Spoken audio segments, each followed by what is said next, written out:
Bienvenidos sean todos. El contenido que está por presenciar puede ser no apto para menores de 18 años. Se recomienda discreción y respeto hacia todos.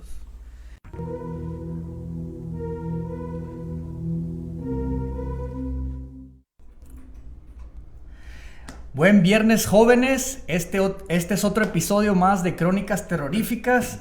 Ya saben de qué se trata. Historias reales, crímenes, historia de terror. Cambié el intro otra vez por 1000 veces. Pero sentí que es mejor porque así soy más natural. Apenas van como 20 y algo de episodios. ¿Cómo vamos a hacer 1000? Nos gusta exagerar. No, es que me di cuenta que esto es más natural de mí que estar leyendo el intro normalmente y pues no, o sea, quise ser más natural pues a dar el intro. Entonces gracias Anthony me dijo, deberías de así empezar, buen días jóvenes y así, y ya le metí buen viernes. ¿Y los viejitos qué? ¿Eso no? ¿Cuáles viejitos? Uno más puros jóvenes, ¿quieres que te oigan? Para mí todos son jóvenes. Bueno. Pero Sí. bueno, ya lo escucharon hablar, el invitado especial de hoy, Carlos Principito. ¿Qué rollo? ¿Cómo andas? Pues bien aquí. Ya me pusieron mi de esto, pero... Es todo, Justo, puro pues, jugo. Jugo de manzana. Sí, de Tiene burbujas, pero es que le eché una casera ahí. Ay. Bueno, ¿qué onda, Néstor? Aquí nomás, tranquilo. Es todo, fíjate, que a toda madre. Ahí les encargo que cuando esté leyendo algo y digo una palabra que no tenga sentido, me corrijan, porque el otro día estaba escuchando un episodio y quise decir el cuerpo de una persona, pero dije el matado, y esa no es una palabra para referirse al muerto, pues. Entonces yo quise decir a la mejor entonces el asesinado, pero creo que tampoco se dice así, pero No. se escuchó bien tonto cuando dije el matado. Entonces el rollo es que estos datos no me corrigieron, güey. Entonces dije, bueno, pasó. Ay, güey. Pero bueno, voy a empezar de una vez. A lo mejor, para que no se aburran, a lo mejor está larguito este episodio. Los hospitales mentales o asilos son lugares a los que tenemos miedo. La fama a la que estos tienen se hace notoria y la obscuridad e impaciencia con la que atienden a sus pacientes es lo que atormenta. El maltrato a los seres humanos en estos lugares al parecer es algo común, pero en realidad un golpe no arreglará a una persona. El tema que no nos dejará dormir hoy será el hospital mental en Bayberry. Está de escalofríos por lo que pasó en pues un asilo de los 1910 en adelante, que a ver qué les parece, a ver si les da miedo, pero pues Como la Castañeda. sí, ándale, la Castañeda, sí, igualito, nomás que pues eso fue allá en México y En inglés. siendo aquí, Simón, la Castañeda. Bueno, en 1904, siendo la tercera ciudad más grande de Estados Unidos, Filadelfia, Pensilvania, estaba en debate, debido a que algunos pensaban que era mala idea crear un hospital para dementes. Aquí voy a usar palabras prácticamente que se usaban en esos tiempos. A lo mejor pueden ser ofensivos para algunas gentes, pero en realidad esos son los términos que se usaban. Por ejemplo, como cuando te refieres a alguien como bastardo. Se escucha culero, pero creo que es el término que usan cuando eres el hijo es... El hijo de otra persona. Simón, algo Es el así, papá ¿no? biológico. Ajá, entonces se escucha culé, pero pues es Sí. la palabra que le pusieron. Entonces voy a usar algunas palabras que a lo mejor dices tú, esa palabra poco es para eso, pero bueno. La ciudad tenía sus planes de construir el asilo al norte de Torresdale Filter Plant, en Holmesburg. Pero debido a pocos fondos monetarios no fue posible. La comunidad contaba con 800 residentes y estaban molestos porque ya tenían en su pueblo una casa de correcciones y no iban a permitir la construcción de un hospital mental, porque me imagino que ya siendo de las ciudades más grandes de Estados Unidos iba a llamar mala reputación, ¿no? Esta corrección albergaba prisioneros y pacientes mentales muy peligrosos y tenían que reubicarlos seguido a causas de que ocupaban ayuda y pues se sobrepoblaba en ocasiones. Entonces la disputa empezaría bajo el mandado del alcalde John Weaver y su sindicato logró comprar Townsend, un gran terreno en Bayberry, la cual usarían como prisión con granja. Este lugar era alrededor de 350 acres, que es más o menos como media milla al cuadrado, ¿no? Los encargados sus trabajos eran de sembrar y empezaron en 1906 y fueron conocidos como los Bayberry City Farms, o la granja de Bayberry, ¿no? Eran tan buenas las cosechas que el director del Departamento de Caridades Públicas citó: está muy bien ubicado y muy adecuado para la agricultura y posee un contorno superficial adaptado a la elección de edificios para la recepción de los locos en la actualidad. De lo bien que les fue, el alcalde junto con el consejo hicieron un viaje a Bayberry y decidieron comprar más terreno a los granjeros por $261,000. El terreno pasó a ser de 870 acres para el hospital nuevo, y en 1913 tuvieron compras adicionales que sumaron a 1100 acres, que es más o menos milla por milla al cuadrado. Los terrenos que compraron fueron a varias familias, voy a nombrar unas pocas, pero sí son varias. La familia Kellgren, Mulligan, Kessler, Jenks, Group, Tomlinson, Osmond, entre otras, ¿no? Fueron como 12. Y usaron sus casas, las estructuras, y la remodelaron, y ahí fue como empezaron a meter gente y así. ¿En las mismas casas? Simón, así apenas así van a empezar, pues. La propiedad de los Kessler le agregaron varios cuartos, de los cuales hicieron oficinas y un comedor privado. Los pintaron para el jefe granjero y el médico. Le hicieron un cuarto con comedor para 150 pacientes y se instaló una estufa. El segundo piso acomodó 40 literas, o sea, literas para 40 pacientes.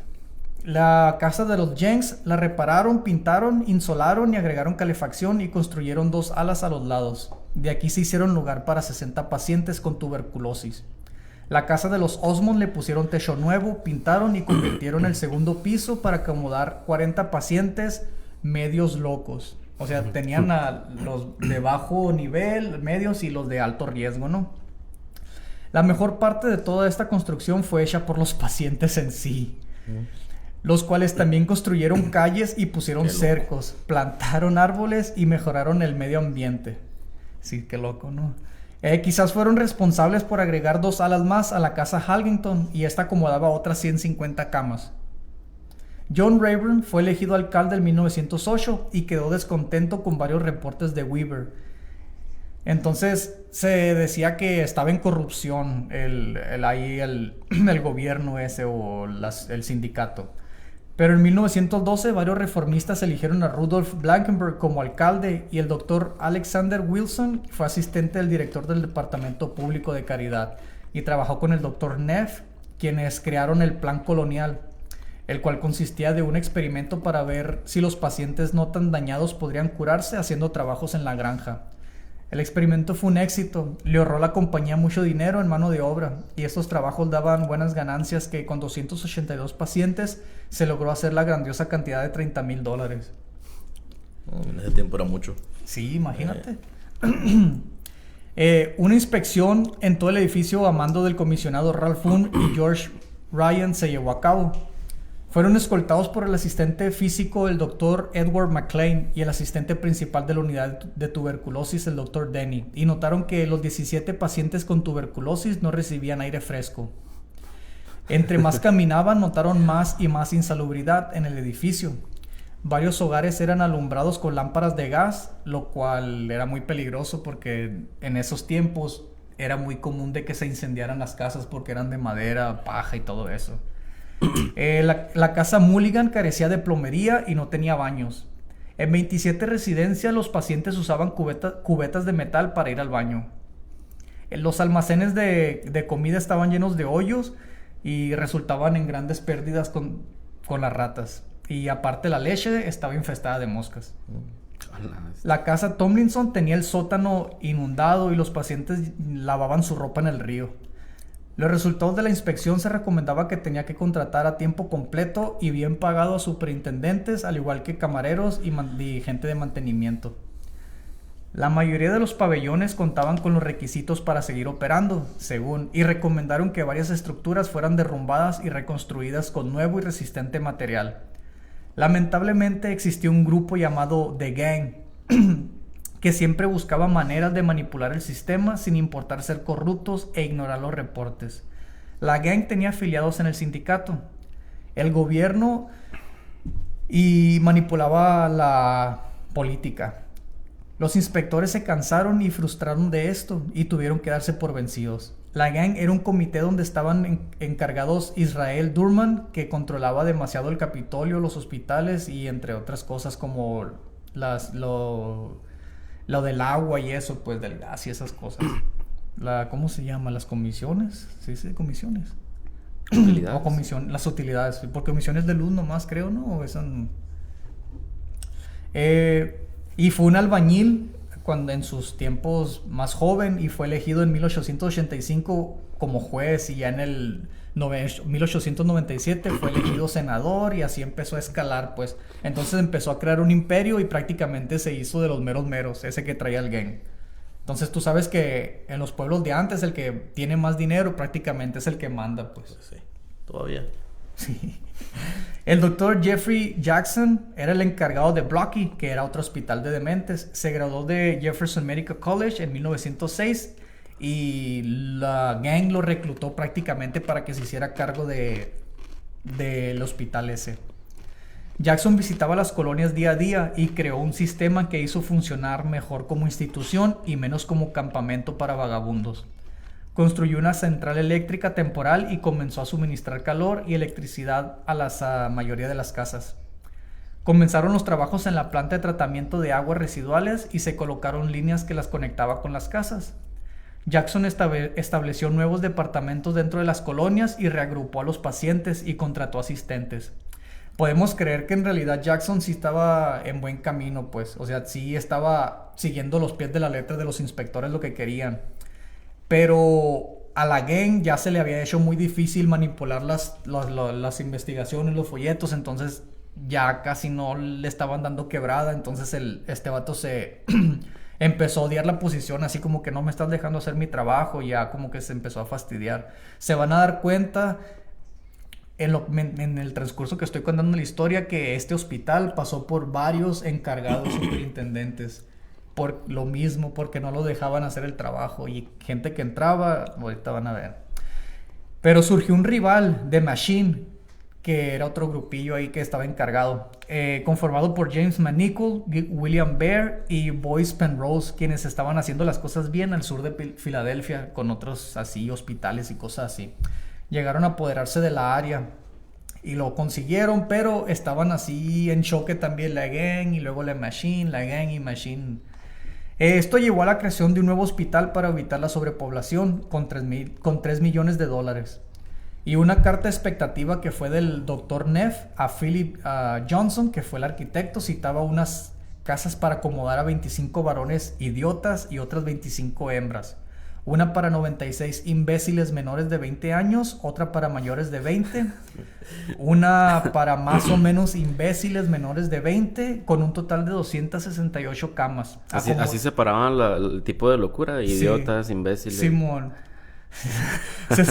Te digo que esas son las palabras que así se usaban antes, pues entonces a mí cuando lo leí dije, ay cabrón, está medio fuertecillo, pero no estamos acostumbrados a escuchar prácticamente una palabra formal, si le podemos decir así de alguna manera. Ya pasaron 5 minutos. Ya pasaron 5 minutos, digo. Y otra más para menos imbéciles menores de 20 años, con un total de 268 camas, acomodando unos 400. Los edificios tenían lavadoras, centro de administración, hospital con 40 camas, establo, edificio industrial, casa eléctrica, cocinas, etc. Y poco a poco se fue construyendo cada estructura con material barato y pagando 35 centavos a la hora a inmigrantes para que lo construyeran. El 15 de octubre de 1912, The Board of Charities, que viene siendo el de caridad, aprobó un contrato para diseñar y agregar 2 edificios enseguida del principal para 300 pacientes, hombres. En 4 años construyeron el edificio A y C al ala este y el C9 en el ala oeste, junto con la central depuradora, que es como una pila ahí en el arroyo de Poquessing, y la central eléctrica con una cocina. Quizás lo único que no tenía este instituto era un cementerio, así que los cuerpos que ya fallecidos nadie los reclamaba, los mandaban a que les hicieran exámenes y así los abrieron. Sí, los ya matados. Para 1924 esta institución ya tenía forma y el grupo tenía 11 edificios, entre ellos el A, C, D y F, los cuales eran como torres en cada esquina, ¿no? En un cuadrado. Después fueron el E2, E6, E3 y E7, los cuales eran de 2 pisos al principio y mantenía dormitorios para enfermos, baños y cocinas. Después de la Primera Guerra Mundial se fue para arriba de esa madre, ¿no? Seguro. Sí. Puro loco. Vino de allá. Ahorita voy a explicar un poquito más de eso. Todo esto fue construido con ladrillos, coronas de granito y dinteles con estilo colonial. Yo no sabía que era dinteles, pero los dinteles, haz de cuenta que es la parte de arriba de una ventana o del marco de una puerta, que es como usan un barrote de madera o ya sea de metal o algo, es como para reforzar. Y los techos y pisos eran de madera y en total pagaron $12,000 a los trabajadores para que construyeran todo lo que les acabo de mencionar. El edificio de administración era el más moderno, con piedra tallada, y todos los edificios estaban conectados tanto por pasillos o vías subterráneas. Las vías subterráneas era para transportar a los pacientes para que no se escaparan. El grupo oeste hospitalizaba a las mujeres, que iba aumentando a través de los años, junto con más edificios y remodelaciones con concreto. Eran espaciosos y luminosos con ventanas decoradas. También los edificios eran de 2 pisos con áreas abiertas a los costados e incluían lavanderías, cuartos de visita y cuartos como para actividades en el sótano para los pacientes. Johnson continuó con el mismo diseño de los dormitorios y se crearon más edificios. Como ya mencioné, el C9 en 1910, el C13 en 1911, el C3, C6, G12 en 1912 y cuartos religiosos en 1913. Y fueron construidas 4 esquinas más en 1918, la D, E, J y K. Han de decir, no, que muchas construcciones. Después en el video que vayamos a terminar, vamos a poner fotos para que vean, estaba grandísimo el lugar. O sea, enorme. Estas 4 esquinas eran designadas a los pacientes de gran debilidad mental y otro edificio de administración fue construido en 1923. El F, el G, el M, el L y el M en 1924 para los de mentalidad débil y en 1925 conectaron pasillos. Pero Byberry tomó los primeros planos cuando el paciente David Friedman encontró la manera de entrar al closet de medicina en el edificio D y mezcló una botella de formidrón, que es para el tratamiento de cuando le apestan los pies. Mezcló la botella con más medicamentos. 11 pacientes resultaron intoxicados y 1 perdió la vida. No mames. A los pies, Un mes después, 5 edificios del oeste fueron completados, pero permanecieron deshabitados debido a que no tenían calefacción. Pero la gang incorporó 600 pacientes y en realidad no arreglaron nada. Así se quedaron sin tubería para la calefacción ni nada. Obtener más dinero era necesario para el cuidado de los pacientes, pero ignoraban la paga de los enfermeros que no tenían experiencia. Abrieron un campo para jóvenes soldados por la Primera Guerra Mundial y fue exitosa monetariamente hablando, pero varios soldados regresaron con PTSD, que es el síndrome postraumático. Que ya en ese entonces ya se llamaba así. O sea, ya le llamaban así. No sé si le llamaban así, pero donde yo lo saqué, como que no sé si... yo creo que no le llamaban así, pero como el libro era más moderno, que yo creo que de ahí sacaron, pues. Entre 1919 y 1920 y fueron mezclados con los pacientes. O sea, mezclaron los soldados con los pacientes. Eres bien chilo, güey. ¿Dónde vas? Esto resultó en que arrestaran a 2 empleados por asesinar a un paciente. Mientras uno lo detenía, el otro lo ahorcó hasta que se le salieron los ojos. Lo despidieron y posteriormente regresaron a trabajar hasta con aumento. Se tenía aproximadamente 1,000 varones y 700 mujeres en 1920 y el encargado Jeffrey Jackson tuvo una oportunidad de trabajo que no pudo rechazar en otro hospital y se fue. Semanas después llegó el doctor Samuel Hamilton a implementar varios trabajos y ganancias, pero la Machine se aprovechó de esto y el instituto no veía mejoras, no dejaron hacer su trabajo y renunció. Ya van como 3, creo, superintendentes de más que faltan. 123 niños diagnosticados con discapacidad de desarrollo ocupaban el ala del sur, que tenía un máximo de 300 pacientes, y llegó a tener el doble en su momento. Aunque oficialmente abrió las puertas en 1926, no pudo mantener una buena reputación, y solo tenía un velador de noche, 5 enfermeras, 16 ayudantes, 6 sirvientes, 2 meseras, 2 cocineros, 2 de mantenimientos y un lavatrastes. Los visitantes se quejaron de la poca experiencia de los asistentes y la poca enseñanza y transportación inadecuada. Toda la facultad carecía de entrenamiento al personal, como el del departamento de hidroterapia y restricciones humanas, que la hidroterapia era un ejercicio que le hacían en agua para reducir el dolor, la salud mental y el artritis, entre otras cosas. 2 años después se pudo construir más edificios adicionales para 200 pacientes varones con tuberculosis. Ya terminaron el alfabeto. Simón. Pero se van a dar cuenta que el seguir aumentando los espacios no arregla nada. Simplemente sigue haciendo el problema más grande, güey. Porque hacen más espacio y dicen, caben más. Y están sobrepoblados, hacen más espacio y traen más. Es lo que me di cuenta yo.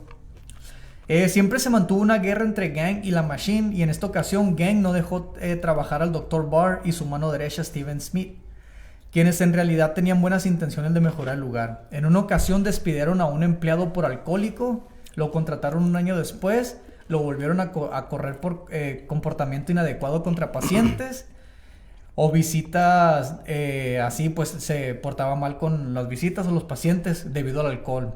Lo contrataron y lo volvieron a correr por intoxicación, güey. Entonces, o sea, ahí te das cuenta que en realidad no había gente que quería trabajar. Pues no. Porque no tenían experiencia, entonces prácticamente contrataban a quien sea. Es como ahorita fue a comprar comida y también me mandaron a esperar ahí al parqueadero y tuve como 20 minutos. Ahí también. Te moriste de hambre, Ahí. ¿no? La bestia. Lo bueno que va papitas lo bueno. Contrataron a más personal para la facultad, pero fue erróneo de alguna manera, ya que en los edificios no les construyeron suficientes dormitorios y forzaron a varios pacientes a dormir en áticos, sótanos y hasta en los pasillos. A la bestia. Esto limitó las visitas a los pacientes, y ese mismo año el alcalde Mackey pidió 5 millones al comité de finanzas del sindicato y recibió apenas lo necesario para construir un edificio para los médicos. Los pacientes en ocasiones se mantenían ocupados así tejiendo suéteres, bufandas o guantes, y producían así 500 artículos al mes para vender. Que sí les salió más o menos, pero también nos vamos a dar cuenta que con cada nuevo superintendente que llega al hospital pide dinero y hacer más construcción. O sea que llegaba, se lo chingaba y luego se iba. Prácticamente. O sea, por ahí podemos ver la corrupción que vivía, pues. Entonces, está muy cabrón. Mary Matisik, de 12 años, falleció de forma misteriosa cuando se enredó accidentalmente en su arnés médico. Otra víctima de 23 años, Anna Alter, quien brincó sin temor del techo del edificio, también murió. Sin temor, seguramente. El poco monitoreo de la facultad hizo que la señora Alter brincara debido a la muerte de la niña de 12. La razón que la amarraron fue porque se mordía demasiado, entonces por eso la tuvieron que amarrar. Y una investigación sacó a luz que quienes cuidaban a los pacientes eran ellos mismos. Como que decían, tú estás menos loco, tú vas a cuidar aquí. Pues que no tenían tantos enfermeros, pues. En enero de 1931, un caso increíble, casi como ficción, surgió. Esta a ver si lo puedo explicar, está medio enredoso. Charles Lewis, de 60 años, estaba vagando por las calles de Baltimore en 1926 en modo desconcertado o confuso, y la policía lo mandó a Bayberry. Él salió de su casa en 1924 y su familia pensó que estaba muerto, o sea, porque nunca lo encontraron. Andaba de parranda. Yo creo. Su identidad salió a relucir cuando el Dr. Kynes encontró unas llaves provenientes de una caja de depósito e información de cuenta de banco de un Charles Lewis de Baltimore. Y se notificó a la familia y lo dejaron en libertad sin un 5 cuando en su banco tenía $3,700. Cabrón.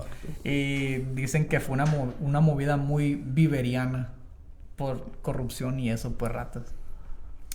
El doctor James Sands y director de salud pública Norman Henry programaron una investigación a Bayberry, lo que solo dio a flote más grietas en el hospital.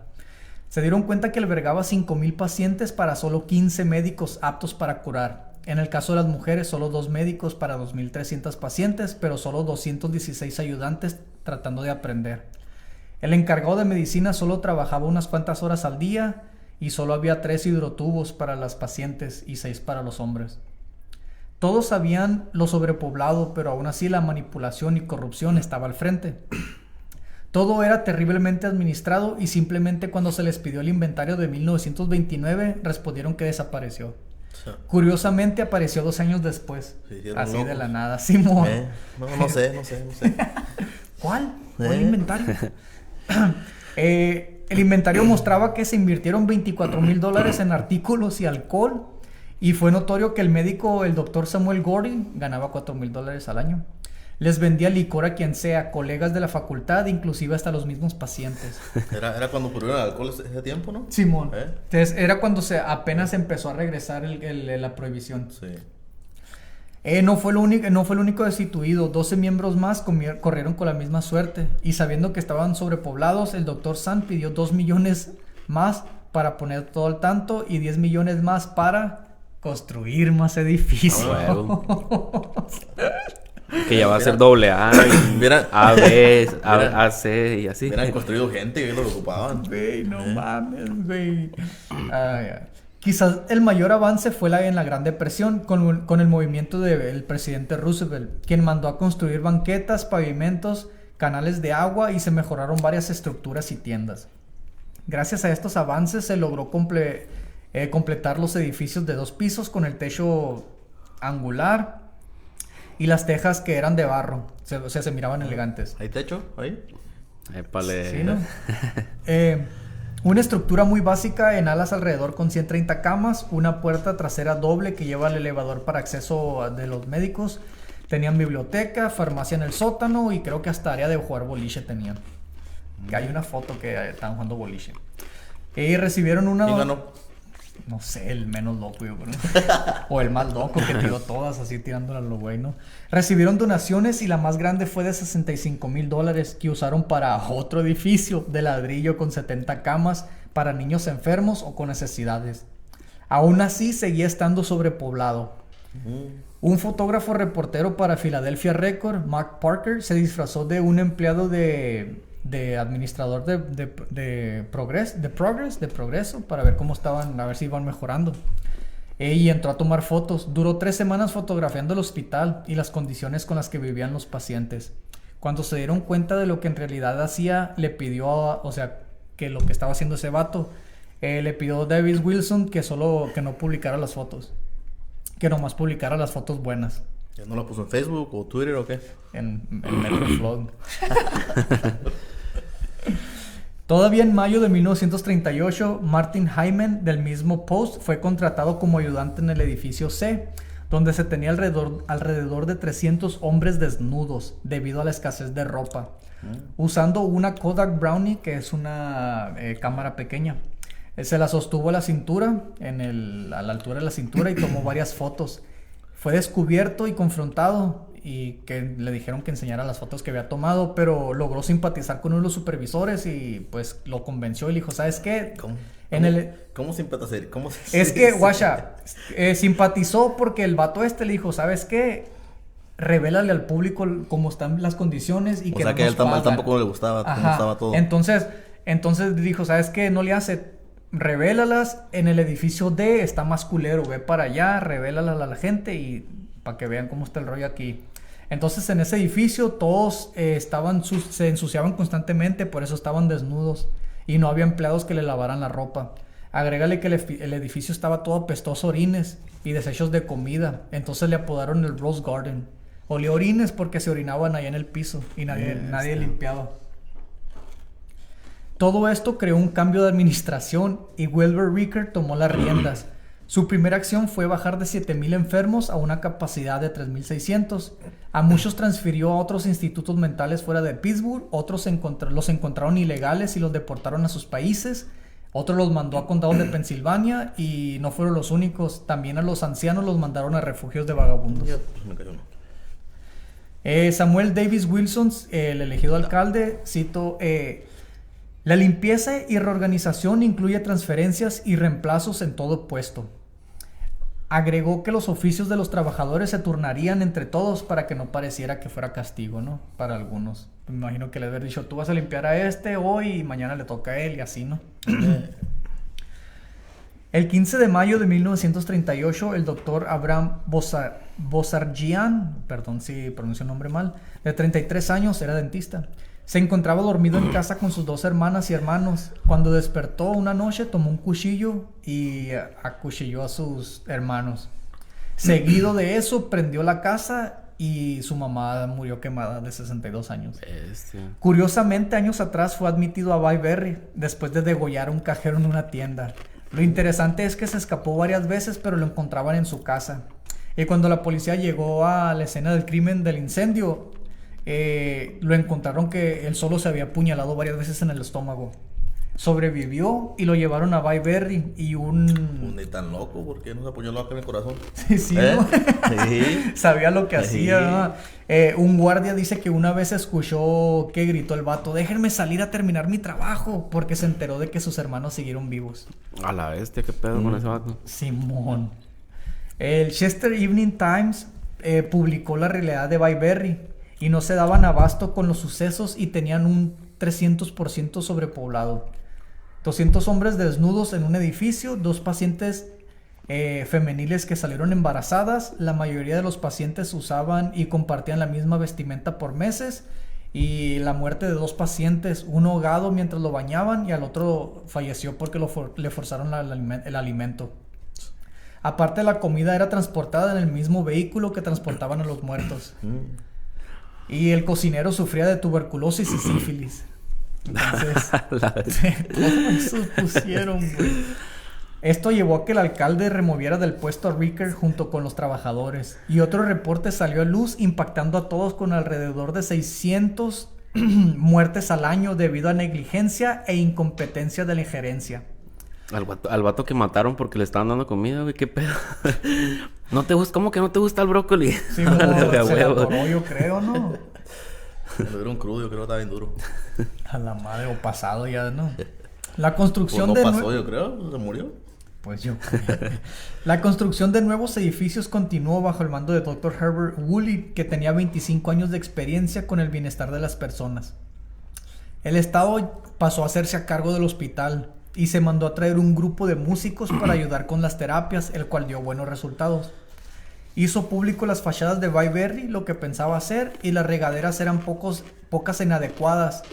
Las regaderas usaban latas de agua con hoyos. Ahí era la regadera esa. Y los los pisos estaban muy gastados y tenían grietas anchas llenas de tierra y las paredes estaban todas descarapeladas. Los comedores olían feo y solo una palabra era correcta para describirlo: hediondez. Costó 7 millones remodelar todo y fue felicidad de alguna manera.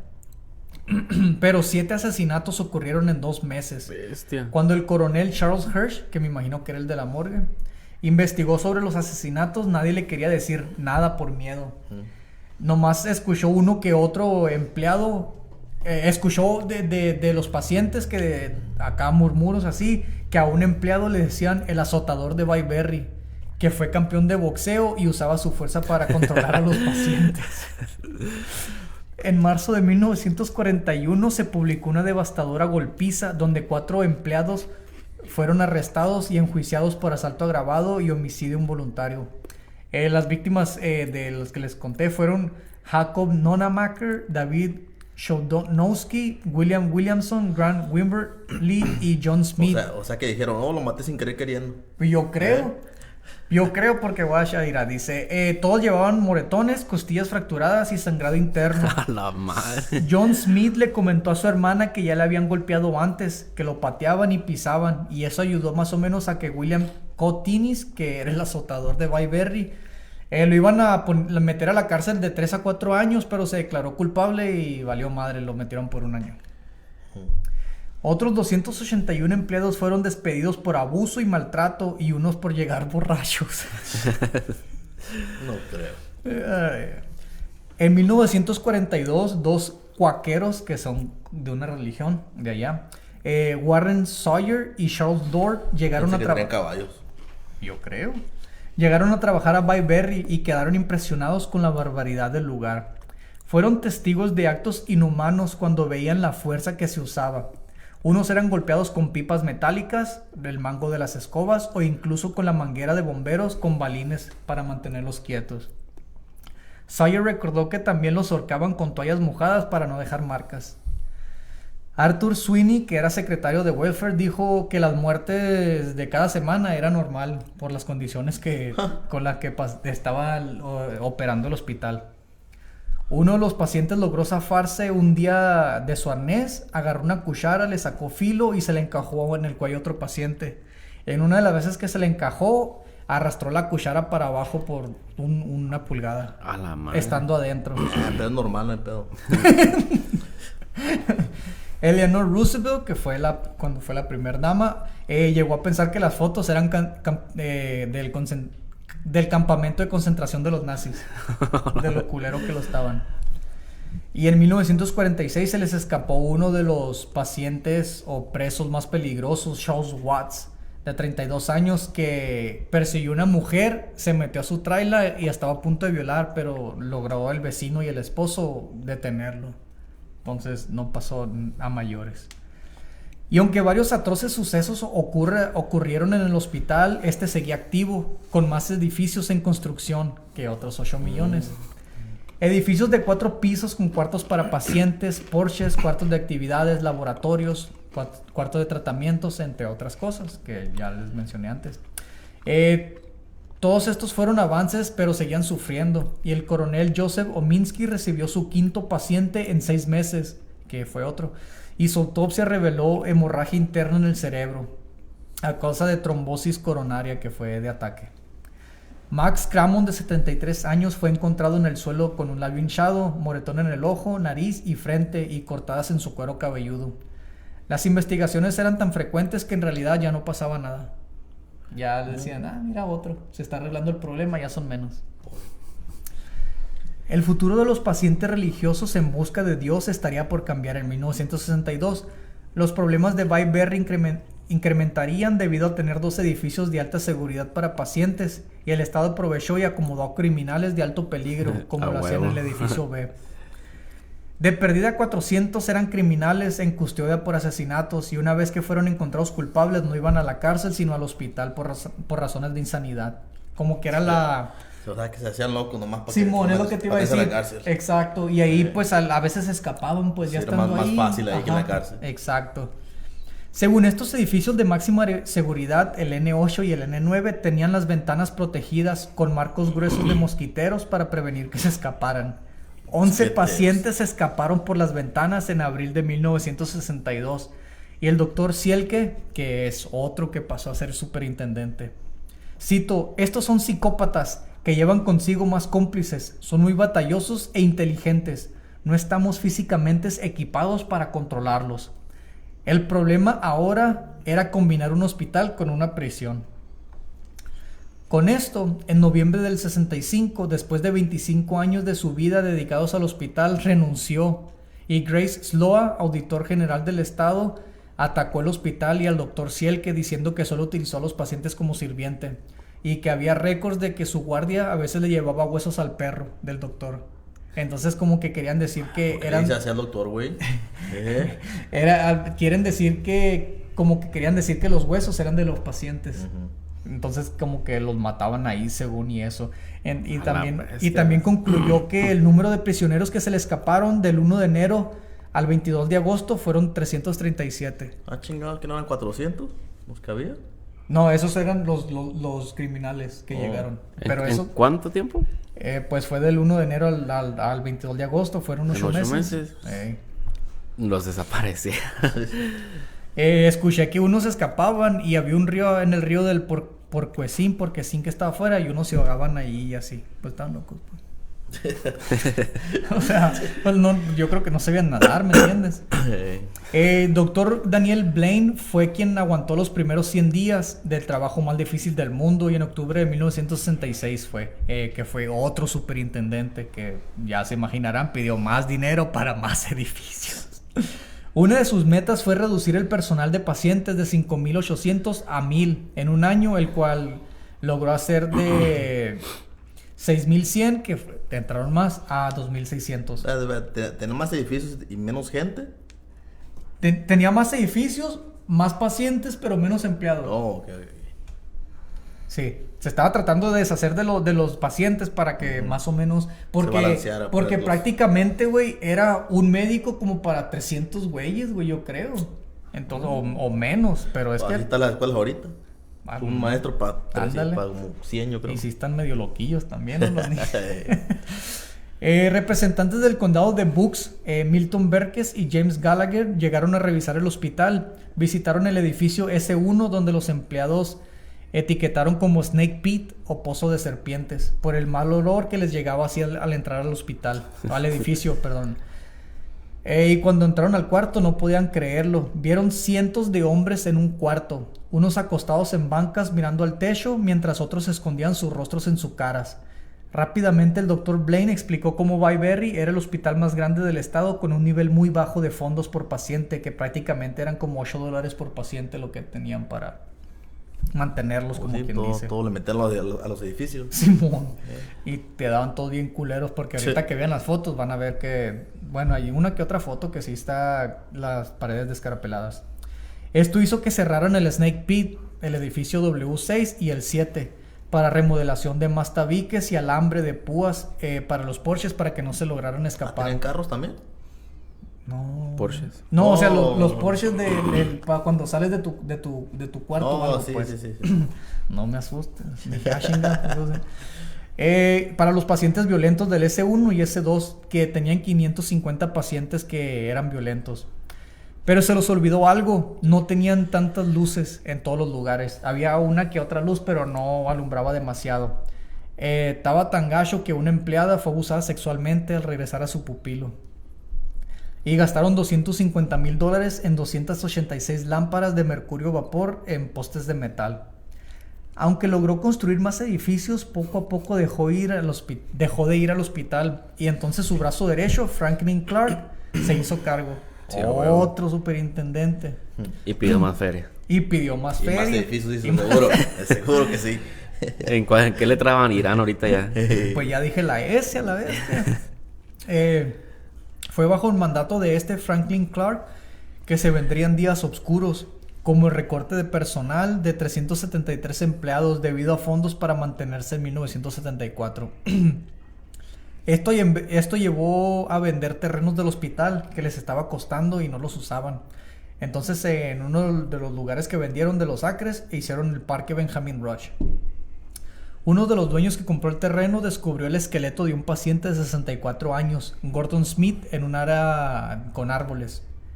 Y esto aquí no acaba. En junio del 75, un trabajador de mantenimiento en el edificio W6 encontró el cuerpo de Mary Ann McGrath, de 32 años, en una de las tuberías de escape o ventilación. Su cuerpo estaba ya en un modo de momificación y fue identificada por récords dentales.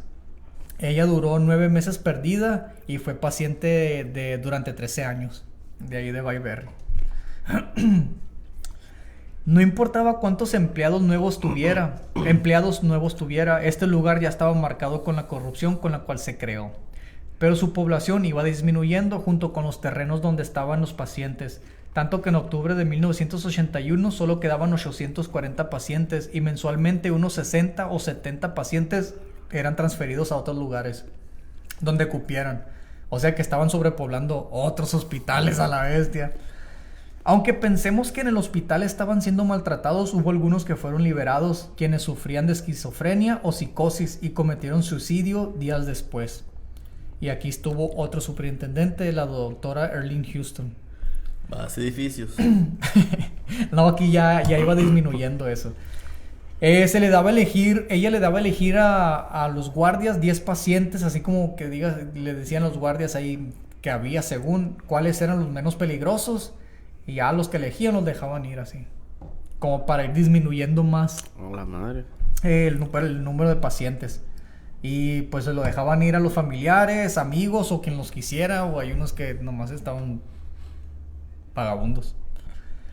Esto no pasó desapercibido y en julio de 1984 John Moran demandó a la administración de la doctora Earlene Houston y Bayberry por dejar en libertad a pacientes vulnerables en su propia fe. Los residentes de Somerton, que era la colonia ahí al lado, o la ciudad, el pueblo, Aprendieron que durante 10 años Byberry le daba hogar a criminales peligrosos, lo cual se quedaron impactados debido a que los hijos en ocasiones se acercaban al patio del hospital mientras estaban los pacientes afuera. En otras ocasiones, algunos niños gritaban "Byberry Alert" o "Alerta Byberry", que era cuando miraban que se acercaban los pacientes, porque había unos que se escapaban, pues. Entonces, no mames. Aunque el barco de Byberry estaba hundiéndose, las condiciones de este todavía decaían. Y ¿Hasta barco hicieron?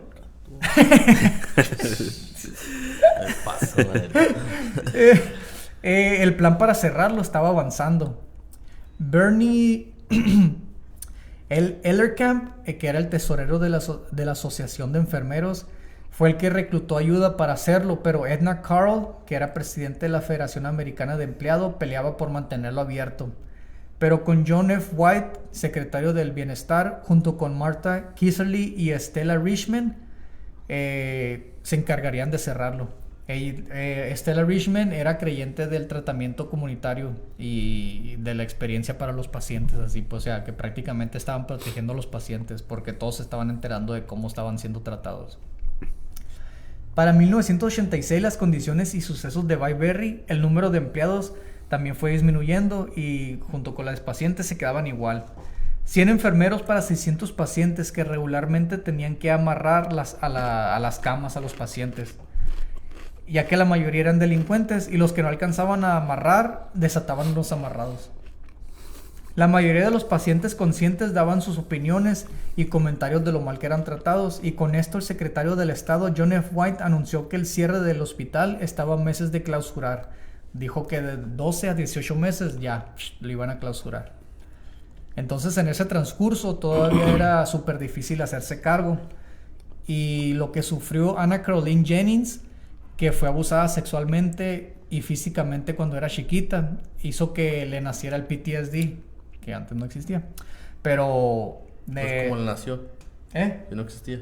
O sea, no. O sea, el no PTSD, existía. el término del trauma postraumático, Sí, pues. sí. Entonces, la mandaron a un hospital y luego ahí fue cuando le dijeron que sí tenía ansiedad y todo eso. Entonces la mandaron a Byberry y duró 2 años ahí, y también ahí abusaron de ella. Entonces, no nomás por los empleados, sino por los pacientes. Ana empezó a cortarse e intentó suicidarse en varias ocasiones, en lo que tuvieron que drogarla para mantenerla tranquila, y a pesar de esto mantuvo un temperamento medio positivo y ejerció su pasión, que era pintar arte. Continuó tomando medicamento para mejorar su desorden de personalidad, y tristemente por la caída de Byberry, varios enfermeros se fueron descuidándola. Esto hizo que recayera y luego se escapara con un joven de quien se enamoró, que era un paciente. Se fueron a California con su mamá, y cuando falleció su abuela volvió a recaer y la metieron a otro hospital mental allá, y ahí se suicidó en noviembre del 92. Otra historia triste fue la de William Billy Kirsch, un niño que tuvo una crianza distinta a los demás, al grado de que sus compañeros le pedían que se desnudara y corriera en las calles, y él lo hacía. Esto lo llevó a ser diagnosticado como retardado en 1970, y el tratamiento hizo que tuviera ataques violentos. Destruía muebles y paredes, y el tratamiento requerido era costoso. Su padre William trató de evadir Byberry por su reputación, pero por la falta de dinero hizo que en 1980 lo metiera a Byberry. Los primeros años, como los de todos, parecían mejorar y su padre visitaba con frecuencia. Pero en 1985 sus arranques violentos lo trasladaron a Norristown State Hospital, y en un año lo regresaron por su comportamiento, no lo aguantaron.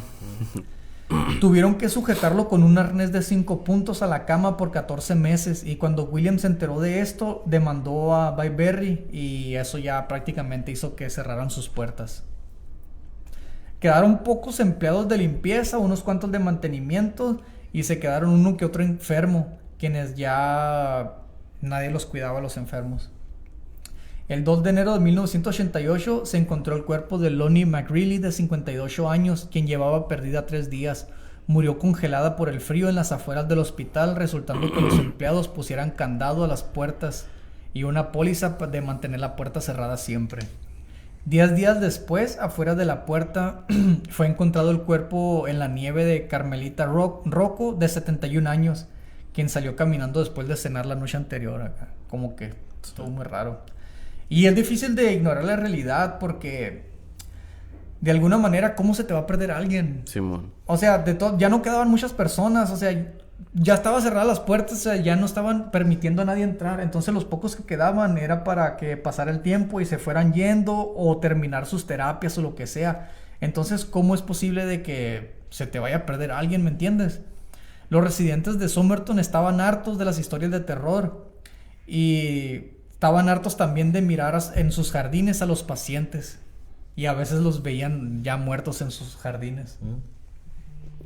Esto contó Jamie Rosenberg en YouTube, de los documentales que vi. Esto miré varios de esos comentarios y lo puse. Cito: me acuerdo cuando el hospital cerró. Yo vivía en Nottingham y varios expacientes caminaban las calles de mi vecindario. Estábamos en la parada del camión y les dábamos nuestro almuerzo. Eran momentos muy tristes y aterradores a la vez. Imagínate, güey, qué bestia. Cada vez menos fondos para transportar a los pacientes restantes se hacían presente, pero tarde o temprano la clausura del hospital era inevitable. Un expaciente se encontraba merodeando en el metro de la ciudad cuando de repente empujó a Ruth Warrington cuando venía el tren en el camino y pues murió. Simón, no más lo hizo porque sí, pues. Entre lágrimas y alivio cerraron las puertas el 21 de junio de 1999 y en verdad hubo unos que sí estaban tratando de hacer el trabajo bien. O sea, entre lágrimas cerraron las puertas porque dieron su vida de alguna manera en tratar de ayudar a los pacientes, porque como hay bueno, hay malo y varios en verdad estaban ayudando, pues. Entonces, pues fue las lágrimas de ellos y el alivio de que muchos me imagino que dijeron, ay, por fin se acabó esta masacre de alguna manera. Varios expacientes regresaban a las afueras del hospital después de cerrarlo debido a que no tenían otro lugar a donde ir. Chale. Para el 14 de junio de 2006 se quitó el letrero del Hospital Mental de Byberry y se empezó la demolición en el lugar. Al final fueron 160 acres de puro hospital y 238 acres en total. ¿Quién se quedó con todo? El gobierno del estado. Desde que se dejó de meter el gang o la machine, fue el estado el que ya era de ellos. Con este abandono llamó la atención, o sea, antes de la demolición, llamó la atención de varios jóvenes amantes de lo paranormal, los aventureros y exploradores que lograron entrar al Luisito hospital. Comunica. Sí. Varios grafitearon las paredes, vagaron por los pasillos oscuros con tremenda historia y aguantaron el olor, que unos videos sí decía la gente que se apestaba. Todavía a la bestia. Y después de que ya no había nadie. Al final quedaron los escombros y ahora la maleza se apodera de lo que fue uno de los peores hospitales mentales de Estados Unidos. Estaba mirando videos. Uno de los que logró entrar antes de que lo derrumbaran se llama Goat Fish Sandwich, que su video se llama Trip to Byberry en 2004 y entra con sus amigos.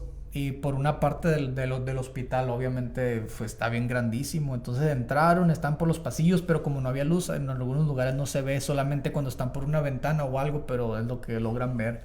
Hay fotos, hay videos en YouTube para los que quieran ver. Pues me basé en este tema con el Philadelphia State Hospital en Byberry de John Paul Webster, por si lo quieren leer. Está medio confuso el libro que leí porque habla mucho de muchas personas. O sea, nombran un chingo de gente que de repente me revolví. Pero está revoltoso, pero pues aquí puse lo que más o menos arreglé. Pero ahí están viendo, ahí la foto en pantalla es parte del hospital. Creo que todavía... Parte nomás. Sí, creo que todavía había lugar, porque esa es foto no reciente, pues, pero después de que cerraron. Entonces había lugares, ay, creo que esa es, y todavía falta para la derecha, pero estaba grandísimo esa madre, neta. Entonces, había otro video de otro muchacho, no me acuerdo cómo se llamaba, pero fue al lugar, pero pues obviamente ya nomás, como les dije, la maleza ya lo estaba, se estaba apoderando del lugar, pero o sea, ya no hay nada, pues no hay escombros ni nada, solamente se ven lugares de repente sobre el camino que era antes o donde estaba la estructura. Ahí están viendo en pantalla cuando lo están derrumbando, pero en realidad todo esto no fue por negligencia, sino por la corrupción de los que añoraban la avaricia. Y quizás varios se hubieran salvado.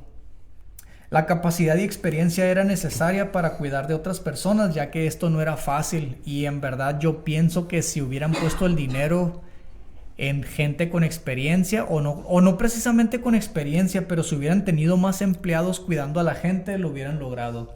Porque como les conté y como escucharon, entre cada que entraba alguien nuevo, era pedir dinero y hacer más edificios. Y como les dije al principio, eso no ayudaba al problema, sino lo hacía más grande. Porque en lugar de haber dicho, ¿sabes qué? Vamos a tratar bien a los pacientes, a checar bien que se estén cuidando.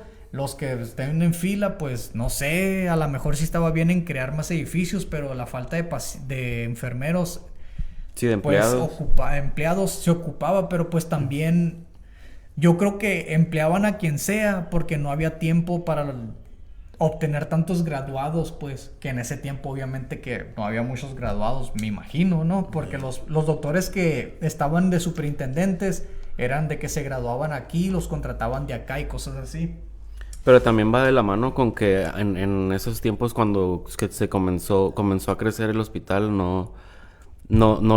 las enfermedades mentales no las trataban igual como las tratan ahorita. No, pues no. Entonces los superintendentes también no estaban educados para decirles esto te beneficia o esto no te beneficia. Para ellos era nomás con que no hagan tanto desmadre, para eso Sí, está bien. sí, pues por ejemplo ya viste el caso del azotador de Bayberry, que me imagino que si se ponían muy locos los agarraba chingazos. Sí. Pero es que también uno piensa, fuera de todo eran humanos, Sí, pero sí. de todas maneras no pensaban adecuadamente. Entonces pienso yo que Ni los pacientes ni los empleados. ninguno de los dos. Pero por ejemplo, a veces obviamente hay personas que no miden su fuerza o los movimientos. Entonces me imagino que eso es lo que pasaba. Esas personas, pues no sé si decirles locas, le quisiera decir algo con más respeto, pero por ejemplo... Estaban locos.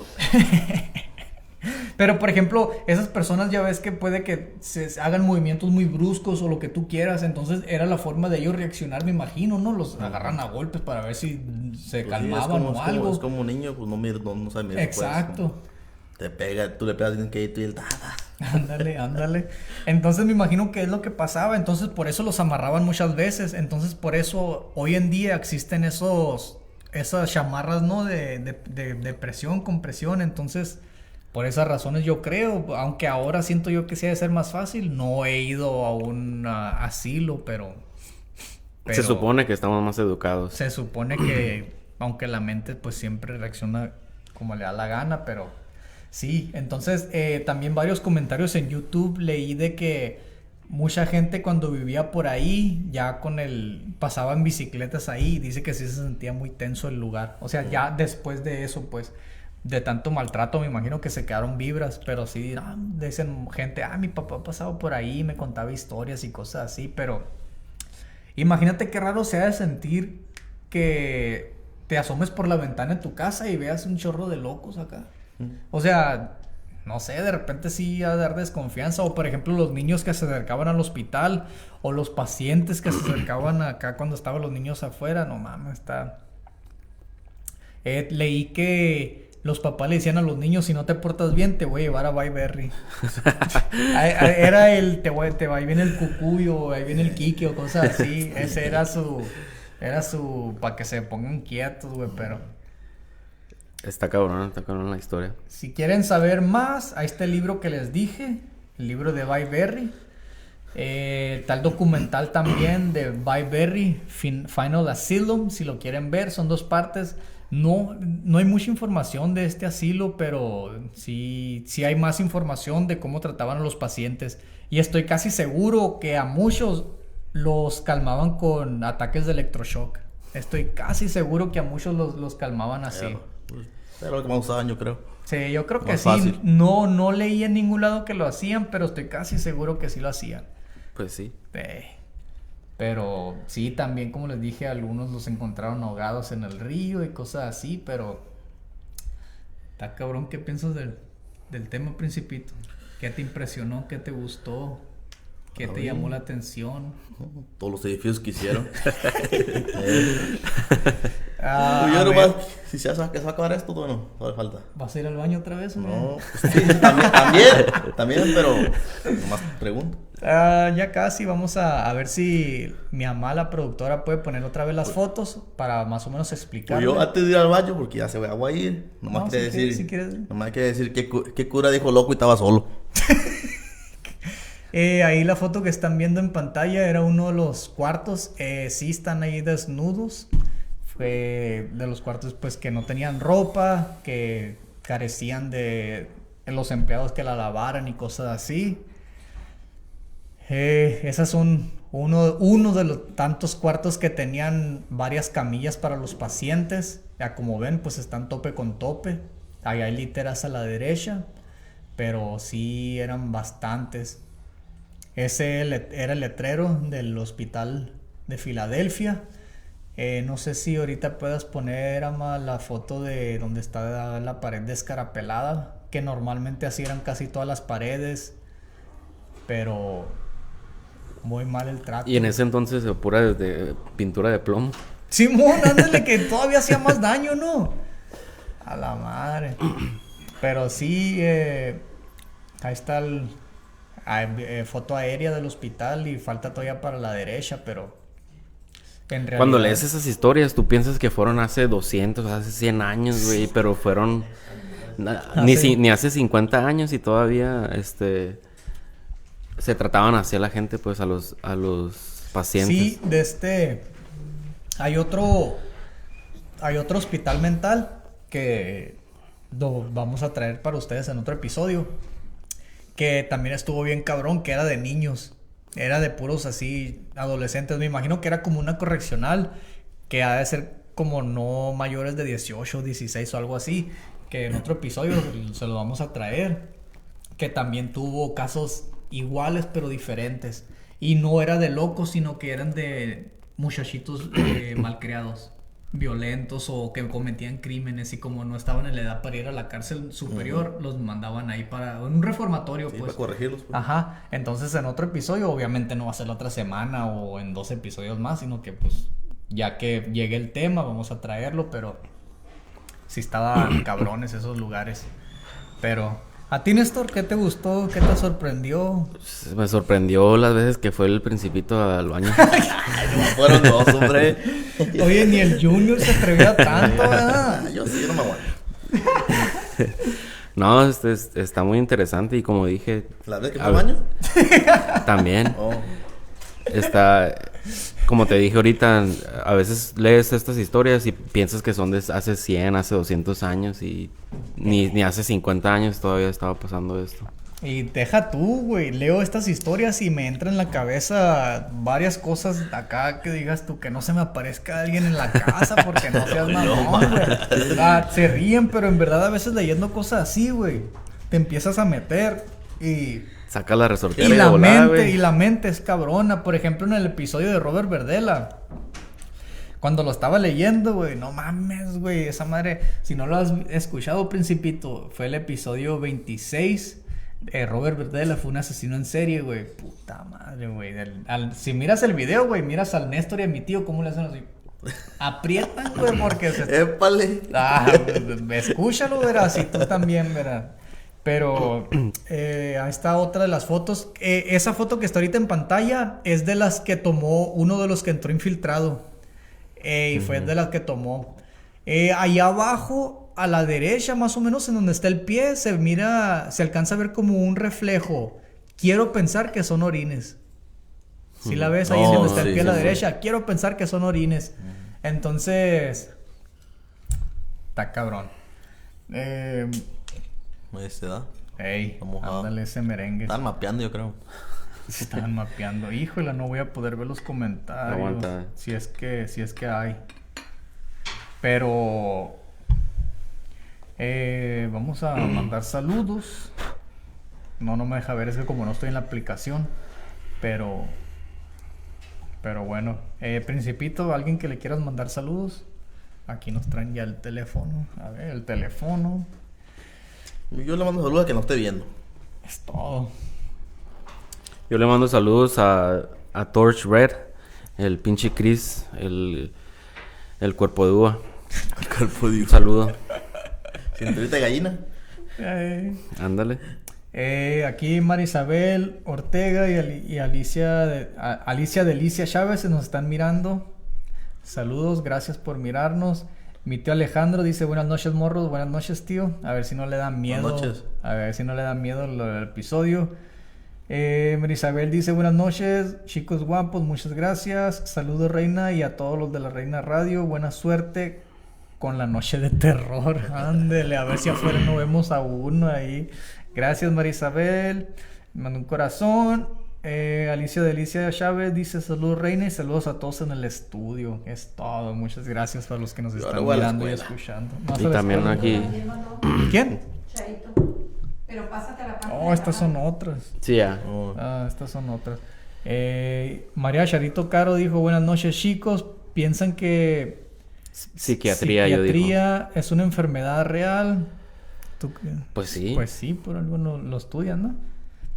Sí. Sí. Creo que sí. Sí. Pues sí, ya que. necesitamos más información Sí. sobre eso. No, pero sí, es que, o sea, es que el cerebro se desarrolla diferente en todas las personas y la manera de pensar de cada quien es muy distinta, obviamente. Entonces, a lo mejor para algunas personas es locura, pero para otras es simplemente que su cerebro está desarrollándose diferente. Entonces, tiene que ver mucho en la forma que se crearon o...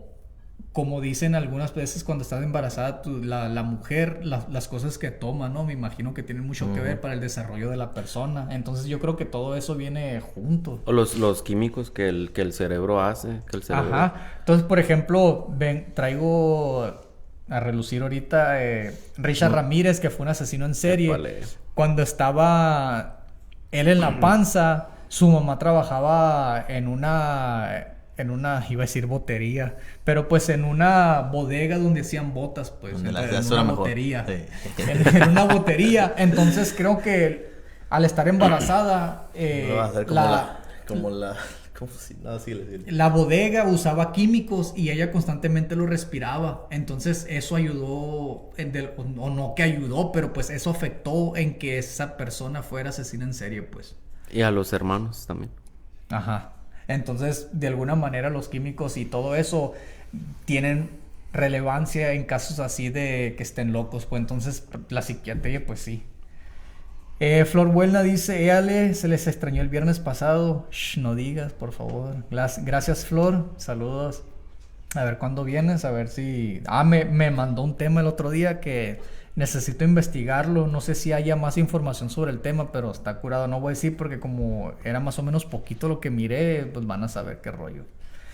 María Cherito Caro dijo, también tiene que ver que el empleado tenga la paciencia para tratar al paciente porque no todas la tienen. ¿Y tú la tienes? Quiero agregar un tema de eso. Yo conocí a una persona que visitaba, ¿cómo se dice? Los retiros de ancianos. Ajá. Y cuidaba a una señora de la tercera edad.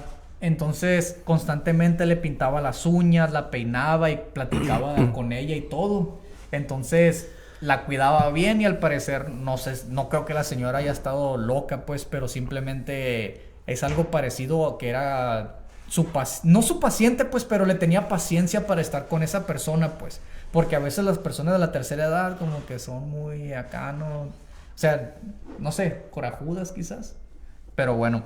Entonces dice que ella se agüitó cuando falleció la señora. Sí, dice que duró buen rato en ya no pararse ahí. Yo creo que ya no volvió porque pues prácticamente era como su pareja, pues, O sea, de... pues nomás iba. Sí, o sea, Cuenta. nomás, o sea, hacía su servicio comunitario, pero se encariñó con la persona, pues. Entonces, lo trataba bien. Entonces, sí hay casos, como dice la Charito, que todo depende cómo lo traten. Entonces, como es de todo, pues, Hay como el azotador de Bayberry o como ¿Por qué te alguien... ríes cada vez que dices eso? ¿Por qué te ríes? El azotador. Es que mi mente cochambrosa piensa otras cosas, pues. Pero sí, entonces sí tiene que ver mucho cómo lo traten. Pero pues la paciencia. Porque, por ejemplo, si yo con mi hijo a veces normalmente no le tengo paciencia. Al Néstor le mando Snapchat que son las 11 de la noche y está brincando y haciéndole daño a mi perro que le tira cosas y sale corriendo, brinca por la cama y todo. ¿Tú tienes el coffee todavía? Simón. Entonces, yo casi no le tengo paciencia. Ahora imagínate, hay gente que en verdad no tiene paciencia para cuidar sí, a aparte- alguien que en ni realidad para su desarrollo está matemáticas, ni diferente. para Aparte de paciencia también, pues entrenamiento, ¿no? Entrenamiento para los enfermeros en la escuela. Sí, Yo creo que no había nada ahí. Ándale, pues no sabían cómo tratar a la Nomás cómo- estaban y, ve, cuida a ese güey de ahí, está loco, no hay pedo, no. Amárralo. sí. Y no por la inyección ahí se queda acostado. Ándale. Y luego les ponían los arneses de 10 puntas, pues menos. Entonces fue por eso que la otra niña que de 12 años que conté, supuestamente... Yo digo, pues, yo digo que se aprovechaban de los pacientes ahí, pues les pueden hacer lo que quisieran, no decían nada. Pues prácticamente yo digo que sí, algo que a lo mejor vivieron en su casa y de ahí se desquitaron. Pues sí. María Cervantes está viendo, gracias Fer. Charito dice, razón que pregunto es por como Néstor comentó de que antes era algo que no era algo aceptable y así quizás esos pacientes recibían el tratamiento. No, yo no la tengo. No tiene paciencia, dijo la Charito. Así que, bueno, creo que son todos. A ver, vamos a ver, parece que entró más gente. David Gallardo está viendo. Gracias, David. Mi tía Shayo está viendo. ¿Qué onda, tía? ¿Cómo anda? Natalia Montoya Cervantes está viendo. Gracias por vernos. A lo mejor ya se fueron, ¿verdad? Pero, saludos, chicos. Gracias. Saludos, Natalia. Y mi tío Alejandro está viendo otra vez. Si ha ido al baño o algo, ¿no? Como tú y dejó de ver. Sí, esos son... ¿Se habrá ido 2 veces también? ¿Se quedó ciego o qué? Sí, entonces, pues yo creo que es todo. Yo lo único que tengo que agregar, me llamó mucho la atención eso que decían eso que comenté de que la gente miraba por la ventana y en ocasiones miraba a los pacientes o algo así, eso sí. A ver, asómate. Sí, de por sí, a veces cuando me voy a ir de mi casa en las mañanas, me fijo por las cámaras a ver si hay alguien afuera. Pues no sí, mames, güey. güey, imagínate, güey, todo oscuro todavía, pero no mames, la neta sí da miedito. No sabes, uno no trae malicia, pero la otra gente quizás sí, ¿verdad? Pero, ¿alguien que quieras mandar saludos, Principito? ¿No? No, a mi novia que está aquí sentadita. Es todo. Dice que ya se te hizo tarde, güey. ¿Nomás ahí entonces? Sí. Bueno, Néstor. Un saludo a mi esposa que ya vieron que nos está viendo. Ya vieron que nos está viendo. No, yo no miré. Ay, este episodio como que sí estuvo suave porque ella también trabaja así de enfermera, ¿no? Acá. Sí. Toda madre. Por eso yo le hice esa pregunta, güey. ¿A poco te cuida, güey? A mí no, a los pacientes.